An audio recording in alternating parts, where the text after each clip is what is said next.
Salah satu saksi hidup dari kemampuan spiritual Gus Dur adalah seorang sopirnya, Khairul, atas beberapa kejadian yang dialami bersama Ketua Umum PBNU 3 periode ini. Tentu saja, kejadian yang dialami berputar soal kisah di jalan raya. Suatu ketika, ia sedang berada di Majenang, Cilacap mengantar Gus Dur dan beberapa orang anggota rombongan dalam 2 mobil. Saat itu sudah jam 12 siang dan Gus Dur mengajak pulang karena di rumah ada tamu yang harus ditemuinya pada jam 13. Ia pun segera putar arah dan mobil rombongan di belakang mengikutinya di belakang. Karena sudah ada janji, ia ngebut tetapi tak yakin bisa segera sampai di Ciganjur, tempat tinggal Gus Dur tepat waktu.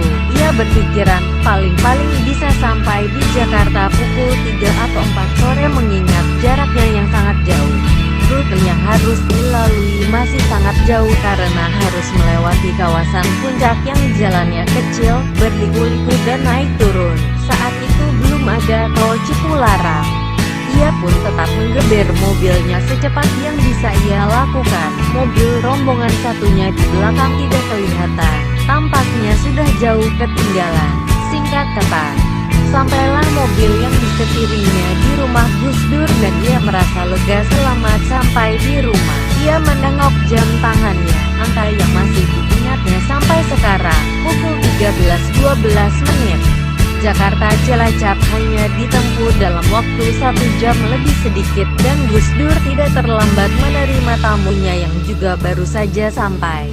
Rombongan mobil di belakangnya baru sampai di Ciganjur pukul 16.30, beda 4 jam lebih dari perjalanannya.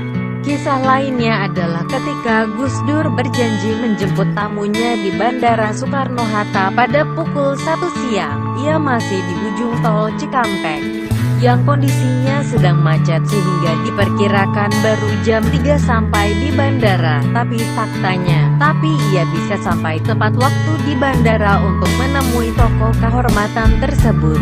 Yang lebih spektakuler lagi kejadian ketika Gus Dur mau berangkat ke NTB untuk memenuhi undangan di sana dan hanya ada 1 kali penerbangan dari Jakarta. Pikirannya sudah dakdikduk, bisa ngejar pesawat apa tidak. Mereka bertiga bersama dengan Aris Junaidi, mantan sekretaris Gus Dur, dalam perjalanan di kawasan Kuningan yang terkenal sebagai daerah kemacetan. Semuanya terdiam dalam perjalanan yang menegangkan tersebut. Suasana dan mobil yang biasanya penuh obrolan dan canda ini sunyi. Matanya melirik ke arah Gus Dur yang dilihatnya sedang komat kamit sambil menundukkan kepala. Aris minta turun di Mampang Perapatan karena mau membesuk salah satu kenalannya yang sedang dirawat di RSMMC. Ia pun segera meneruskan perjalanannya ke bandara. Di sana staf Gus Dur, Sulaiman dan Yuni sudah mengurus check-in tiket dan ketika sampai, Gus Dur bisa tinggal boarding saja. 18 menit kemudian, Aris Junaidi meneleponnya, menanyakan sudah sampai di mana.